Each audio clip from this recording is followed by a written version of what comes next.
VR 是虚拟的，但体验是真实的。大家好，欢迎来到本期的 VR 速递，我是你老朋友翟老师。今天视频咱们首先来看彭博社的晚间报道。据悉，苹果在 Vision Pro 的开售初期只能让用户通过预约购买，同时率先只在美国洛杉矶和纽约的几家门店独家销售。这些门店初期也只会提供1到2个展示机器。随后在2024年底前，苹果才会根据情况扩展到其他国家和地区。大概率呢，英国和加拿大是首推的国际市场，随后才是亚洲和欧洲，而且预计至少在2025年前不会向第三方的零售点开放销售 Vision Pro。原因是因为苹果认为 Vision Pro 保持长期佩戴还是会有点重和不舒服，他们需要确保首批客户使用的头戴和贴脸面罩以及定制的近视镜片都是非常舒适的，因此这样复杂的售前售后服务只有苹果自家的第一方门店才能有资源提供。虽然看上去苹果是有点过于小心翼翼了，但本身 Vision Pro 的价格就注定是我们这些平民大众高不可攀的数码电子产品，大家还是想一想买 Quest 3还是 Pico 5吧。Meta 这边呢，终于在自己的 VR 远程虚拟会议软件集成了 Room， 这是2021年就承诺过的，直到现在终于是在两者平台之间打通了。现在使用手机或者电脑端的 Room 软件就可以直接看到 Quest 用户在 Workroom 时的画面，同理在 VR 里也能看到 Room 用户使用摄像头的视频。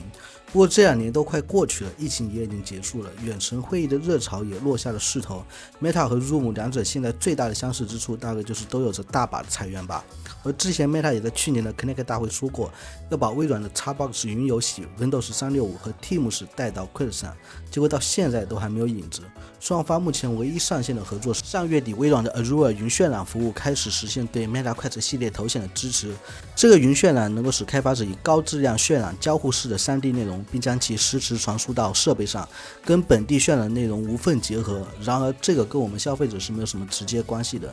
有趣的是，这段时间微软的 Xbox 疲于应对 FTC 反垄断的攻诉，他们的 Xbox 游戏工作室的负责人马特布蒂在接受采访时说道， VR 和 AR 的市场目前太小，还不足以成为 Xbox 的关注点。实际上这已经不是 Xbox 第一次表示对 VR 的漠不关心了。19年 Xbox 的老大史宾塞就说过， VR 是小众孤立的游玩形式，而且 Xbox 的玩家反馈里对 VR 的需求也是近乎为零。虽然早年微软有发布过 PC VR 的硬件平台，但对于 VR 游戏软件类的内容确实并没有太上心，甚至于今年的微软模拟飞行2024首发都没有支持 VR 模式。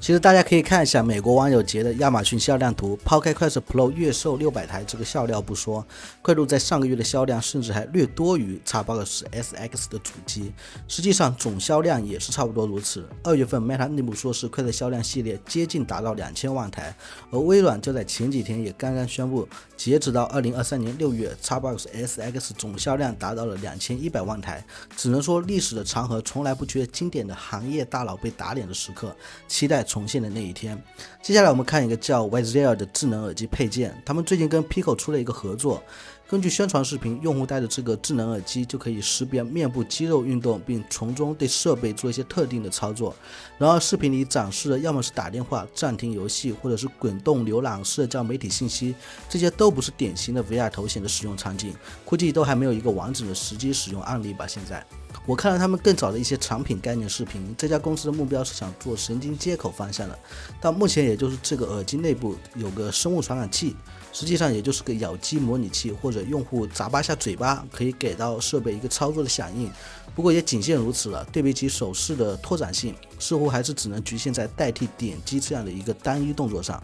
最后我们来看看老是说要在 Gear VR 之后重返头显市场的三星，他们年初表示正在制定一个 MR 头显产品的路线图，而到了年中的谷歌 I/O 大会，谷歌正式宣布要在年底给大家带来他们和三星联手打造的基于安卓系统的 XR 平台。然而就在今天，三星表示要推迟全新 XR 硬件相关项目的进程，据说是因为苹果 Vision Pro 的超高硬件规格而不得不做出改变。听这的意思就打算把这个设备的硬件再往上提一提咯。不过就算三星按原计划在今年年底开发出样品原型机，提前提供给 XR 开发者，但离消费者版量产也还早得很。其实在这里大家已经可以意识到了，虽然说是 XR 市场还没有成熟，但其实硬件方面其他厂商想要半路挤进来都会遇到三星这种问题。就比如头一年制定产品路线，想要先做一个样品，结果领头的这几家就要改方案了，从菲涅尔到 Pancake， 黑白透视到彩色透视，透视嘛又是单目到双目，显示屏还有 LCD、OLED、Mini LED、Micro OLED 给你选，